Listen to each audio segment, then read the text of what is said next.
guys. Hey everybody. Welcome back to Boat Fool Sailing. So Canadian Ken and I are in the car again, and we're going the farthest afield we've gone yet to see a really cool boat. We're driving 2 hours north to Lincoln, Maine, which is really in the middle of nowhere. And what's the temp out, like 8? Yeah, it's creeping up to like 9, but it's going down the further north we get. Yeah, yeah, right. We're going north into the night, and it's getting colder and darker. So we're going to see a really neat boat that actually has a little bit of American history attached to it, but we're not going to divulge that secret here. You're going to have to wait to hear about it, but it's pretty neat. So it's a wooden boat. She's 36 feet. She's for sale, and we're going to go check her out and have some fun. So come along. If a man must be obsessed by something, I suppose a boat is as good as anything, perhaps a bit better than most. A small sailing craft is not only beautiful, it is seductive and full of strange promise and the hint of trouble. E.B. White. All right, everybody, so we've made it up to Lincoln, Maine, and we're here with Jack Noble, who is going to show us this most unique boat. It's a one-off. There is one sort of copy made of her that's still sailing around as well in the Gulf of Maine, but this boat was built designed by Joel White and built by Brooklin Boat Yard up in Brooklin, Maine. And Joel White, for those of you who don't know, is the son of the great American author E.B. White, who wrote Charlotte's Web and Stuart Little, among other books. And so there's a bit of Americana here. It's pretty neat. And this boat was built in 1980. She is made out of wood, and she's for sale through Artisan Boat Works down in Rockport, Maine. And thank you for having us, Jack. And why are you selling her, and what are you selling her for? I'm selling her because I got old and my wife won't come with me anymore, and I can't sail the boat easily very far by myself. All right. Well, she's beautiful, and I'm sorry to hear that. And it's just we're stuck with that fate, aren't we? We're all getting older. It happens. It happens. And what is the list price on her? $59,000. Okay. And she's 36 feet long. She's a gaff rig ketch. Gaff rig ketch. Yeah. And she's sort of this beautiful burgundy color almost. What color would you say she is? That's close. It's pretty. I love the combination. And so you have owned her for how many years? 15. 15 years, and you're the third owner, right? Yes. Third owner. So Joel White started the Brooklin Boat Yard back in the 60s, early 60s, and was responsible for building some of the most beautiful boats on the coast of, well, I'd say in the world, really. Some really extraordinary boats. And he passed away in the late 90s, but his son took over, Steve White, right? Yes. And the Brooklin Boat Yard is still in business and still making beautiful boats. And what would you say you love most about this boat? I love the feeling of the boat and the swells. You call it sea kindly. Sea kindly, so the way she moved through the water. But there's nothing like a wooden boat in the water. You see, I haven't experienced that sensation, and I've spoken to a couple of wooden boat owners, and they say it's that sort of connection with nature on a wooden boat, I think, and the water and the wood and it's just in the wind. It's pretty magical. Oh yeah, I mean, I had a sea sprite. It's a beautiful little 27-foot. But the motion of that boat, where I've sailed on 40-foot boats made of fiberglass, and the way the waves hit them and the noises they make. Mm-hmm. It's just nothing like, you maybe call it organic, but it's just more magical. More magical. I love that. I love that. Well, let's take a tour, because it looks really beautiful, and it did not go in the water last year, but she's been stored every other year. Every other year she's been in the water, and she's stored indoors here under your hoop barn here, and this is fantastic. What a lucky place to be able to work on your boat, right? Have some coffee and walk out from your house and do this. This is fantastic. See, I'm not a blue water sailor, and my wife is very fearful, and so we only day sailed, but we took it as far as Grand Manan. Okay, just that's a good day sailing. Yeah. Well, we'd stop along the way. Sure. And been up to Eastport and whatnot, and you come out of some of those harbors, or in Grand Manan Channel has some interesting water, and being in this boat, is like a seagull. And I've been in, you know, sailed with my brother on a 40-footer, and we went out of New York Harbor, and all of a sudden we hit the waves and Just pounding. and the noises it made, it just tripped me out of the bunk. And this thing, you know, it puts you to sleep. So in other words, this is a blue water boat for people who are interested. Absolutely. You can take this boat anywhere. Well, the sister ship went through the Straits, Magellan Straits. Okay. So The exact copy, the exact rig. yeah. Okay. And it is a gaff rig ketch. It's gaff rig. A gaff rig ketch. So she's built to go anywhere. You sailed her in the waters off the coast of Maine, Penobscot Bay and East Penobscot Bay and beyond. Yeah. Well, that's so stinking cool. So what do you say, Canadian Ken? Should we go take a look at this thing? I'm excited. Yeah, let's go. All right.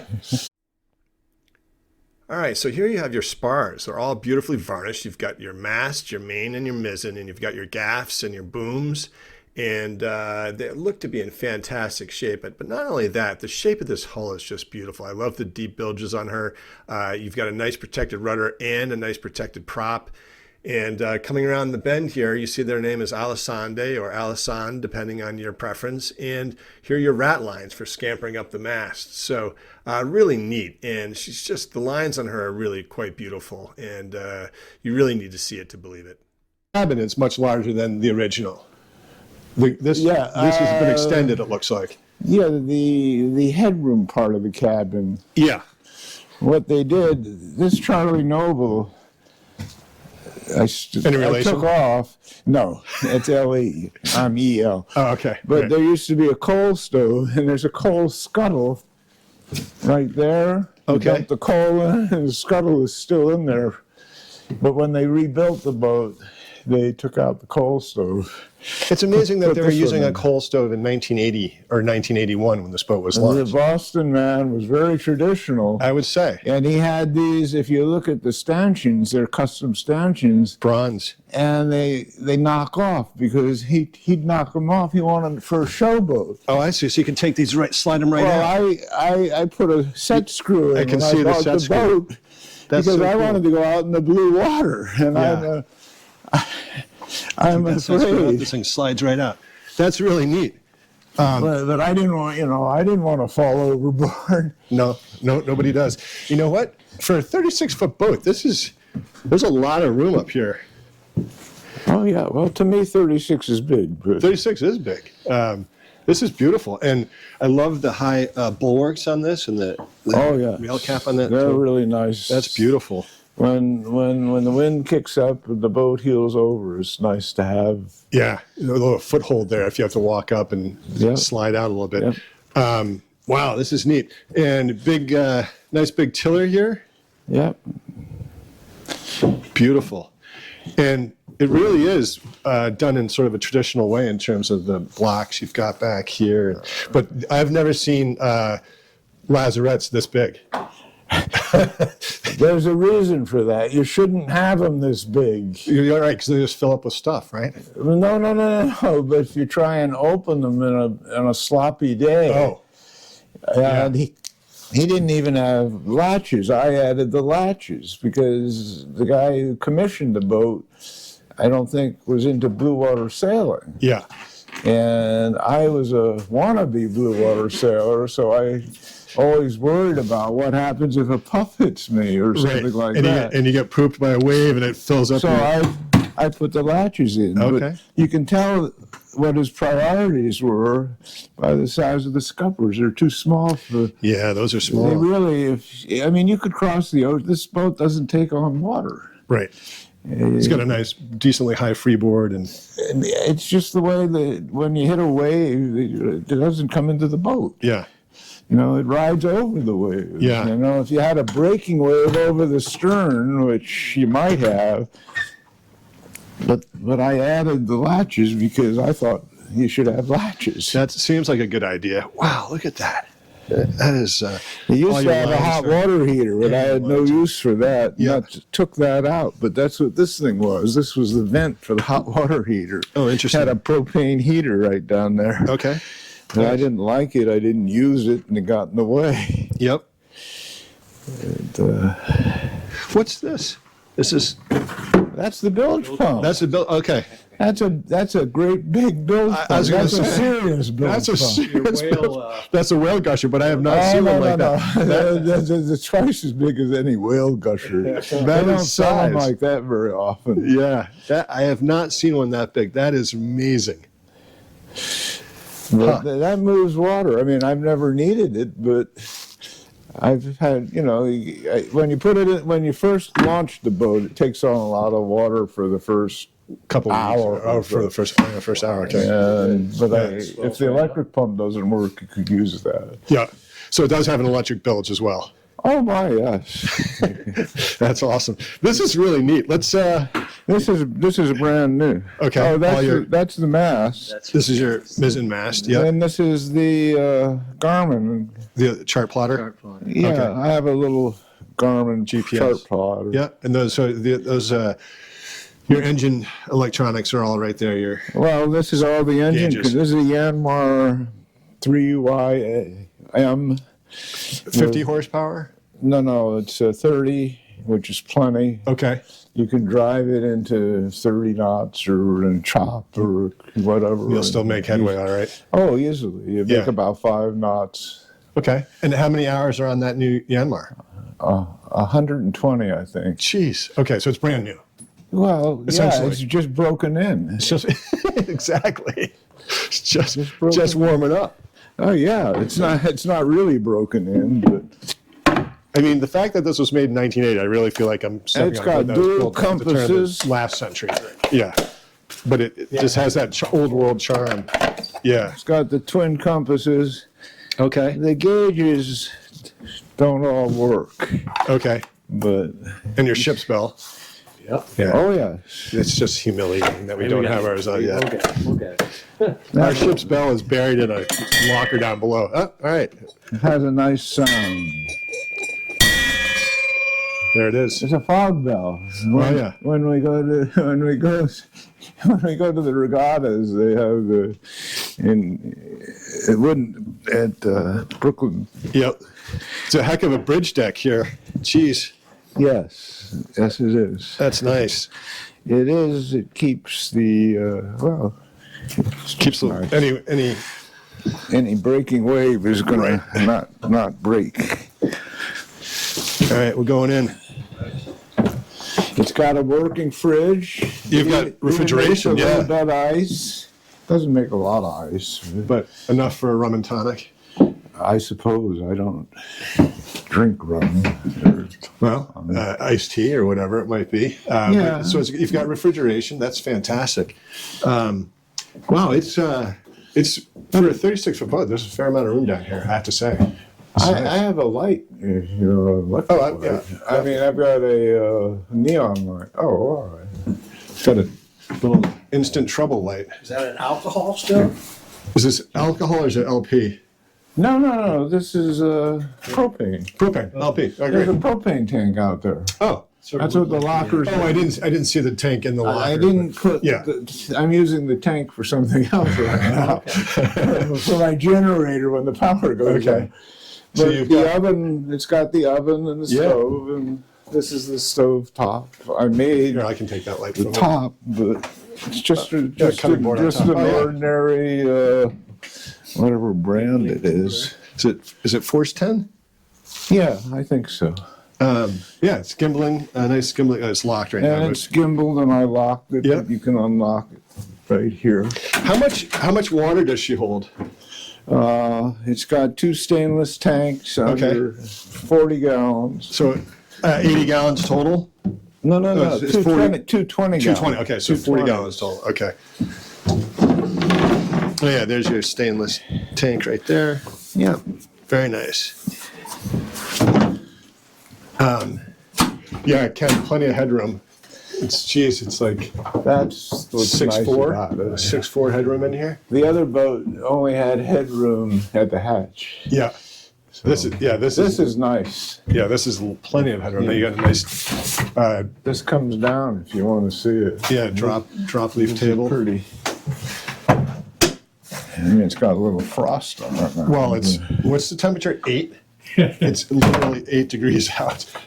So There'll be some sniffling on this video. sniffling, and you can see our breath. This is But pretty. that comes down. This thing swings out.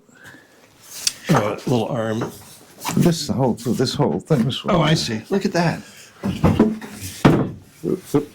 I didn't set it. You didn't set it right. Okay. Oh. See, everything is, that's what's neat about it, but everything is such close tolerance. Yeah. Yeah. It's amazing. Fine craftsmanship. But I love the lattice on the back of the seat here. So. this is Do these fold down into a bunk? Right? yeah, I'll show you in a minute. Okay.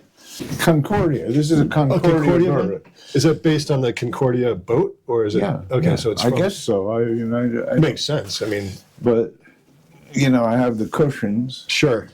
and usually you'd have this tucked in, but this is a lee cloth. Yep.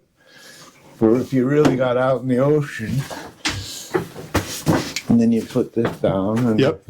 And then you hop right on here, and you tie it down so you can get in there, and it doesn't fold up again. But it's very secure. Concordia berths are really nice in the seaway. Yeah. For doing those long you don't passages. roll out. You don't roll out.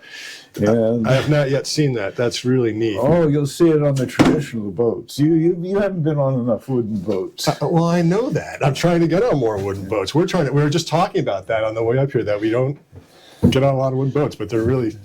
If I had crew, I'd probably launch it again.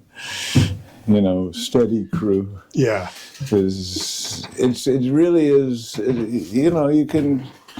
This is the V berth. This was built by the Bostonian boat yard worker. Okay. I'll get Ken up here to check out the head. Yeah. And it's got a holding tank in there. Okay. The back of the head here. Push the button. You can Okay. open it. It's got a. Oh, okay. So that's the holding tank. Here, Ken, can you slide up here? I'll hold the light for you. It's a 4.5 facing toilet, which is great. That you can see the plastic holding your black water tank there, and you got some instructions here. And a nice little port, 2 ports actually. You get some cross ventilation in there. How nice is that? This so boat neat. is got a lot of. Is well ventilated. ventilated. It doesn't stink. Plastic boats stink sometimes. The head stink. Yeah, the door catches a little because it got cold. It's also freezing. And all this lifts off. I just put it down so people could see that it looks like a V-berth. But that all pops out. Yeah, that just pops off. But when they have the grandchildren in, they like to play. It's like a big romper room up there. You just put some cushions down and No, I have the cushions are usually down. Yeah. But I left them. They're inside. yeah, for the winter, of course. Yeah, but a couple of kids in the cushions up there, they're nice and secure. They can roll around up there. Oh yeah. So many boats have an odor. Yeah, you're seeing ice on the sides of the boat. Yeah, it's so cold. So cool. It's so cold. It looks a little better without the ice. Well, so one could imagine what this would be like taking it to the Arctic then, right? This is, No, you wouldn't. I wouldn't take this. To so is it a pressure water system or is it foot pump only? It has a pressure, but I always use the foot pump because when you use the pressure, you run out of water in a hurry. Yes, you do. So You have to work for it when you use the pump. Not much work, Right. But Nice big ice chest with refrigeration. That's great. the other thing, if you want to see what's good about it for a purchaser, is you look at the engine. We definitely want to see the engine. And Sorry for the sniffling. Look at the ice on the mirror, Ken. but I mean, it's got soundproofing.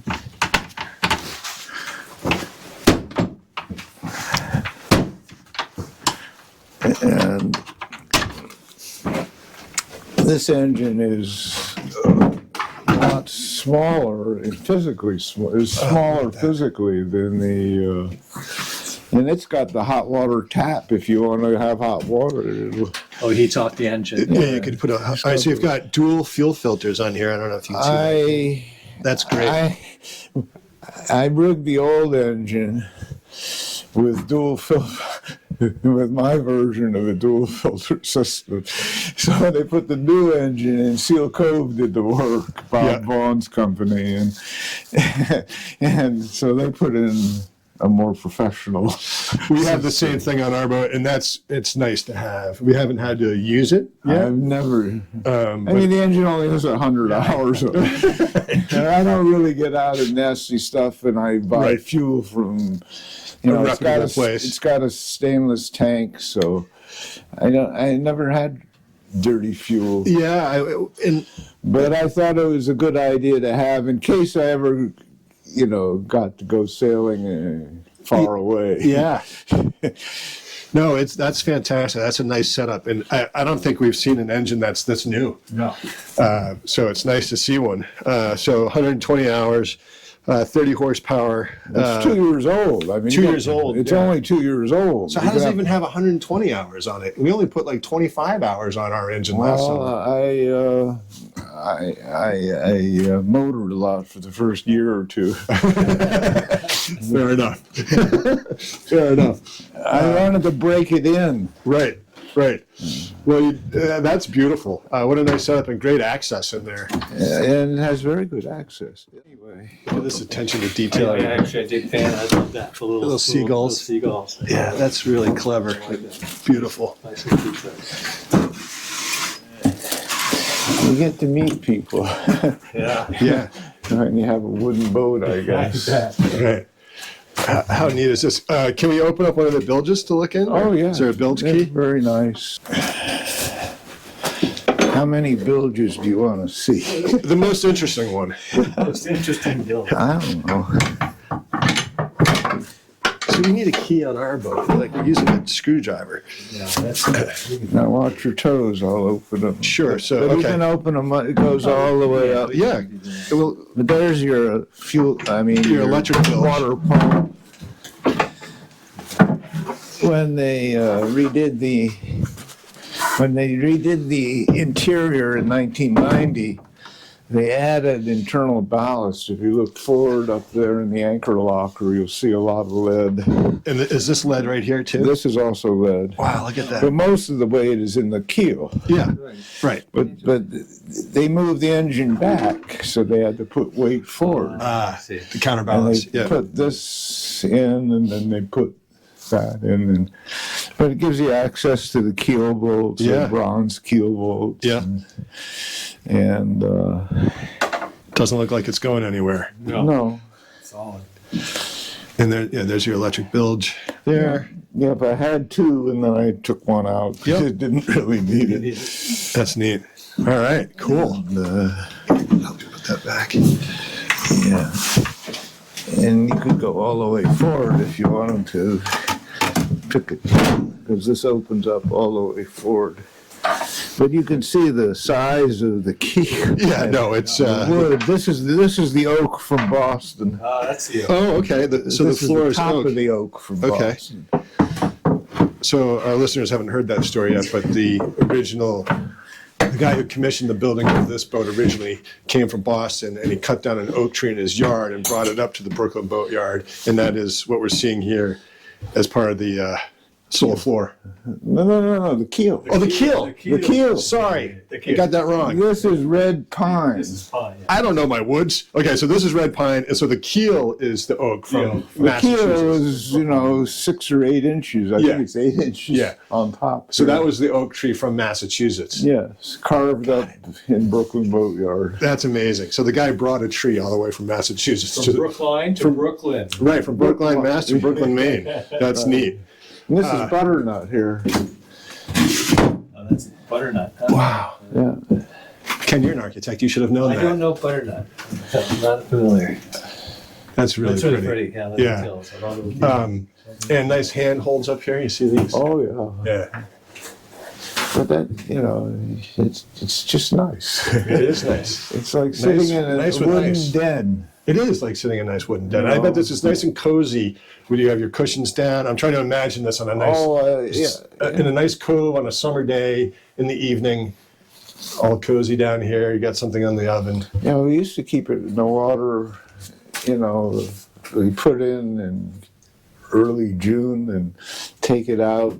The latest I took it out was beginning of November, but you could heat it with a sure. with this or I used a lantern. Just close the hatches. Used a lantern at night because I didn't have a lot of battery power. Yeah. Or I didn't. It just made it nice. Yeah. It's really neat. But in October, it was welcome. See all your dry storage in here, Ken. All your pots and pans and food. Yeah, that's nice. Not going anymore. Is your switch panel here. Yep. You know, I have pictures of that'll hold this boat in 30 knots in Burnt Coat Harbor. This little anchor. That little guy? Yeah, it's a Bruce. Oh, it's a Bruce, sure. That thing buries that those sets flukes. beautifully. Yeah. Anything but grass. And this And is interesting because you don't really have an anchor locker. You just keep it all around. I made this because they didn't have an anchor locker, so I made this, which I like, you know. That's If interesting. you don't like it, you just pick it up. I'm just going to put that down just for a second so Ken right. can see that. Yeah. That's interesting. So you don't worry about that sliding all around when the boat's heeling, but I guess these... Oh, that's not going anywhere. You don't Yeah. see how it's wedged in. You see it's wedged here and there, Yeah. and it's not screwed in, but You got the weight of the chain. you'd have to flip the boat to get it to fall off. You know? At which point you want it to flip If you off. did a 180, you know, Yeah. it would fall off. Yeah, but you're not going to do a 180 on that. I'm So- not going to do it. No. So you got a nice little bowsprit. This is... Well, I made the little platform because it didn't feel good under my feet to step on the chain when you go up the front of the Yeah, jib, you yeah. know, and you're setting the jib, and sometimes I have an A sail, and I can use the A sail on light air, and to set it, I wanted something for my feet, so I made a platform. So it's a self-tacking jib? yeah, Okay, that's yeah, nice. you just put it about. Yeah. Oh, Piece of cake. piece of cake. You don't have to trim it. No. You just have it preset on each side and just tack and then Yeah. you're good to go. Yeah, yeah, That's amazing. yeah. That's I mean, you could sell it myself, but I like sometimes, you know, have a break. no, it's good to be able to have a I break. believe in redundancy. It's like the tiller. Right. It's good to have a second of you on board. And you did say when you set the sails right on this boat, so she'll just go by herself. You don't. Oh, for 5 or 10 or even 15 minutes. Sometimes. She'll balance right out and go. Yeah. That's really neat. Well, sometimes you might touch it a little bit. Sure, with your pinky, just to, With whichever finger. and nice wide side decks on this. Easy to get up fore and aft, right? Yep. You don't usually do that with your hands in your pocket because it's not safe, but I'm freezing. It's just so pretty. It had steel wire lifelines, which I Stainless didn't steel? like because they can corrode and you don't notice it. And I Right. talked to people who had bad experiences, and here you see it fray, but that's about a 9,000-pound test. Is that Dyneema? Dyneema, isn't it? Yeah. It is, Yeah. yeah. Yeah, that's what I was going to say. Yeah. They And just say that Dyneema over time in the sun can get a little brittle, or Right. Did you have the stainless steel that was wrapped in plastic or the Yeah. Yeah, that's the bad That's kind. the bad Yeah, I don't think they even make that anymore. I don't know. Yeah, they do. they don't. Exactly. I took it off. I've used this, you know, on my other boat too. And it's so easy to work with, you know, and I make my own. Why not? I mean, that's great. And it feels better, you know. It's thicker, it's softer to lean against or Right, it has, Right. Yeah. hold. Right. That's great. That's great. All right, so we are on our way back from Lincoln, Maine. It was freezing cold in there. Holy cow. I don't think it broke 10 degrees. Anyway, Kenneth, what's your frequency on that boat? Thank you. Yeah, it was a very nice boat, wooden boat. Very pretty, very seaworthy, you can tell. She said it sails on its own. You can, if once you get the sails set right. Right. A lot of nice features, new engine and things like that, refrigeration that we don't have. No, overall a good boat, but I think it's unique enough that it's going to require just the right person for it. Right, exactly. That's a good point. So this isn't a boat for everybody, obviously. This is going to take a special buyer who, like we learned at the Gulfstream 36, is dedicated to the cause of keeping a wooden boat on the seas. And Jack said it wasn't a ton of maintenance, and but he's done a wonderful job of keeping it up. So it's something you have to stay on top of. But we want to say that the asking price is $59,000 for this boat. And again, it's the asking price. That doesn't mean that's what it's going to sell for, right? And it's over at what? Artisan. Boat Yeah, Works? thank you. It's over. It's listed with Artisan Boat Works in Rockport, Maine. They're fabulous people over there. Alec Brainerd at Artisan Boat Works in Rockport. If you have any questions about this boat, please contact him and ask away. I just thought it was a beautiful boat. There's no other boat like it on the planet except for one that's a reasonable facsimile of it, but not exact. Yeah. And it's also sailing on the Gulf of Maine. But it was bigger down below than I thought. It was. It has all the bells and whistles for comfortable cruising. It'd be great for a couple or a small family. And I just think the provenance behind it's pretty spectacular. Oh yeah, people will be noticing you when you come in and out of the harbor for sure. For sure. And if you're a big fan of E.B. White and Charlotte's Web, this would be a boat for you. So the whole history of E.B. White, his son Joel White, and Brooklin Boat Yard is really kind of neat. And I think that makes this boat really kind of special. Absolutely. All right. Well, thanks for tuning in. Thanks for coming along with us. And we'll see you next week.